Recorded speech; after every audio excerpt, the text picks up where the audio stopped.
ജീവിതത്തിൽ ഒരുപാട് പ്രതിസന്ധികളിൽ നമ്മൾ അകപ്പെടാറുണ്ട്.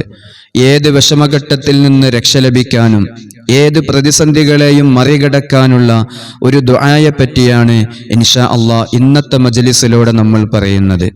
ഒരിക്കൽ മഹാനായ അബ്ദുല്ലാഹി ഇബ്നു മസ്ഊദ് റളിയല്ലാഹു അൻഹുവിനോട് അല്ലാഹുവിന്റെ റസൂൽ സല്ലല്ലാഹു അലൈഹി വസല്ലമ തങ്ങൾ ചോദിച്ചു, ഏത് പ്രതിസന്ധിയെയും മറികടക്കാനുള്ള ഏത് വിഷമഘട്ടത്തിൽ നിന്നും സലാമത്ത് ലഭിക്കാനുള്ള ഒരു ദുആ ഞാൻ പഠിപ്പിച്ചു തരട്ടെയോ?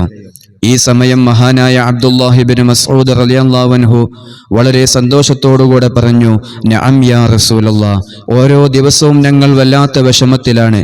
ഏത് പ്രതിസന്ധിയെയും മറികടക്കാനുള്ള ആ ദുആ ഞങ്ങൾക്ക് പഠിപ്പിച്ചു തരണം. ആ സമയം അല്ലാഹുവിന്റെ റസൂൽ സല്ലല്ലാഹു അലൈഹി വസല്ലമ തങ്ങൾ അവിടത്തേക്ക് പഠിപ്പിച്ചു കൊടുക്കുകയാണ്. ഒരു മുഹറം 10 ദിവസം മഹാനായ മൂസാ നബി അലൈഹി സ്വലാത്തു വസ്സലാം വല്ലാത്ത ഒരു വിഷമത്തിൽ അകപ്പെട്ടുപോയി, ഒരു പ്രതിസന്ധിയിൽ അകപ്പെട്ടുപോയി. നമുക്കെല്ലാം അറിയാമല്ലോ, പരിശുദ്ധമായ ദീനിലേക്ക് കടന്നു വന്ന ആ ഒരു സംഘം പരിവാരങ്ങളെ കൊണ്ട് മൂസാ നബി അലൈഹി സ്വലാത്തു വസ്സലാം വലിയ സമുദ്രത്തിന്റെ അടുത്ത് എത്തി. അവിടുന്ന് അങ്ങോട്ട് പോകാൻ വഴിയില്ല. ആ സമയത്ത് അള്ളാഹുവിലേക്ക് പ്രാർത്ഥിച്ച ഒരു ദുആയുണ്ട്. ആ ദുആയാണ് മുത്ത് റസൂലുള്ളാഹി സ്വല്ലല്ലാഹു അലൈഹി വസല്ലമ തങ്ങൾ മഹാനായ അബ്ദുല്ലാഹി ഇബ്നു മസ്ഊദ് റളിയല്ലാഹു അൻഹുവിനെ പഠിപ്പിച്ചു കൊടുത്തത്.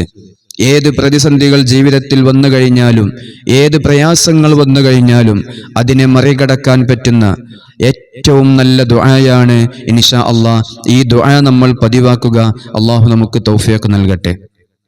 ഏത് വിഷമഘട്ടങ്ങളിലും ഈ ദുആയങ്ങ് നമ്മൾ പതിവാക്കി കഴിഞ്ഞാൽ, നിരന്തരം നമ്മൾ അള്ളാഹുവിനോട് തേടിക്കഴിഞ്ഞാൽ, അള്ളാഹു സുബ്ഹാനഹു വ തആല നമ്മെ ആ പ്രയാസത്തിൽ നിന്ന് ആ ബുദ്ധിമുട്ടിൽ നിന്ന് കരകയറ്റും ഇൻഷാ അല്ലാഹ്. ഏതാണ് ആ ദുആ എന്നല്ലേ?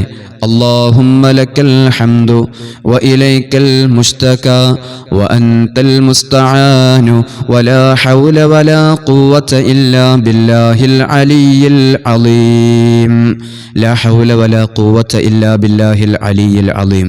ഇത് എല്ലാവർക്കും അറിയുന്നതാണ്.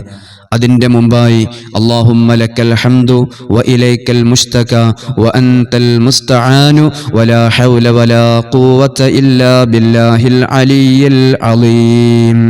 എല്ലാവരും എഴുതി വെക്കുക ഈ ദുആ. ഇതിനെ ഒരു ദിക്റായി ഏത് പ്രതിസന്ധികൾ നമ്മുടെ ജീവിതത്തിൽ കടന്നു വന്നാലും ഈ ദിക്റിനെ നമ്മൾ അങ്ങ് ദായിമാക്കുക, പതിവാക്കുക. എന്നിട്ട് നമുക്കറിയാവുന്ന ഭാഷയിൽ അള്ളാഹുവിനോട് നമ്മൾ ദുആ ചെയ്യുക. ഏത് വിഷമഘട്ടത്തിൽ നിന്നും അള്ളാഹുവിന്റെ സഹായം ലഭിക്കും.